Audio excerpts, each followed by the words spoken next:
Hello everyone, and welcome to this very important update on winter storm Miles. We have a lot of information to cover in this video, so I won't hold you up for long. Let's begin analyzing this vital information.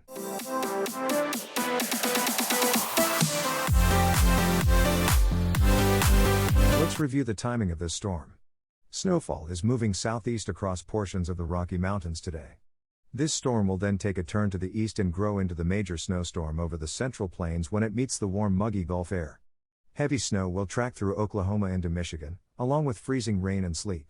A very concerning severe thunderstorm and tornado threat will be down south, with flooding possible from Missouri to Vermont. The storm will move through the eastern United States late Thursday into Friday, bringing high winds and heavy rain. This should all clear out by late on Friday.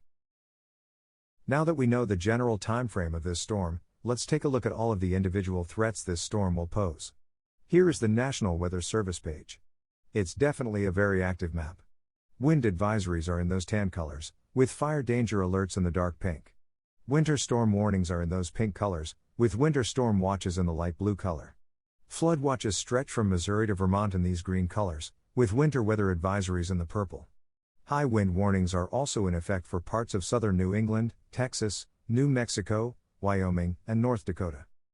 After looking at all these warnings and watches, it's clear this storm will bring a variety of dangerous weather. To start, let's talk about the wind threat. Here are the forecast wind gusts between Wednesday and Friday. Very strong wind gusts ranging mainly between 25 to 45 miles per hour will be possible in those yellow to dark pink colors, with wind gusts upwards of 50 miles per hour in the purple and blue. These winds will be pretty intense in the northeast, where winds could gust over 50 and even 60 miles per hour. The wind gusts should begin to subside for most people by late Friday as the front moves away. Another clipper system should bring blustery conditions to the Great Lakes region on Saturday. When it's all said and done, these damaging wind gusts and heavy rainfall combined could result in some power outages, so be aware of that, especially if you are under wind-related alerts from the National Weather Service. Now for the next threat, severe weather. The threat begins Wednesday night. We currently have a slight risk in place for parts of northern Texas and central Oklahoma, with a marginal risk for severe weather all around. For more information on the individual risks tonight, make sure to check out my previous video. The severe weather doesn't end here though. In fact, the risk for severe weather will be amplified as we move into Thursday, where we have an extremely large area at risk for seeing damaging winds, large hail, and tornadoes. If we look just at the tornado risk, we see a black netted area which represents a good chance of strong tornadoes. If we look at the wind risk, we see a 30% chance of damaging winds, with a 15% in the yellow zone. The hail threat will be the only threat that goes down on Thursday, with a 5% chance of large hail across this brown area. This now brings us to the next aspect of the storm, flooding. Here are the flood-related warnings as of 12 p.m. Eastern Daylight Time.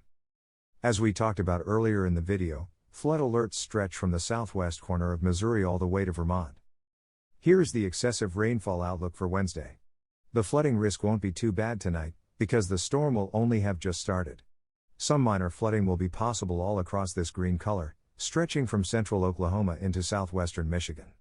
The real flood threat begins on Thursday, with flooding possible from the central Gulf states into New Hampshire. The highest risk for flash flooding can be found in these yellow areas, from Missouri to New York, with another small area in northern Georgia and far western portions of North Carolina. It's time to switch our attention to the wintry side of the storm, starting with snowfall accumulations. If you live within this light blue, you can expect between 1 and 3 inches of snow. Snowfall could accumulate between 3 and 5 inches in this darker blue, with a very large and widespread area of 5 to 8 inches of snow possible in this light purple. I can't rule out 8 to 12 inches of snowfall in this last layer. And now for the last map, my ice forecast.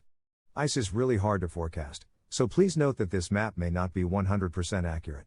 This is just to give you the most accurate visual of where the ice will most likely be. The lightest shade represents about a glaze of ice, with some potentially problematic ice in this dark pink.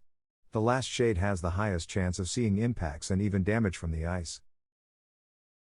Well, that's it for this video. Thank you for watching. Make sure to stay safe with this dangerous storm. If you enjoyed this update, please subscribe and feel free to drop a like. See you on the next one.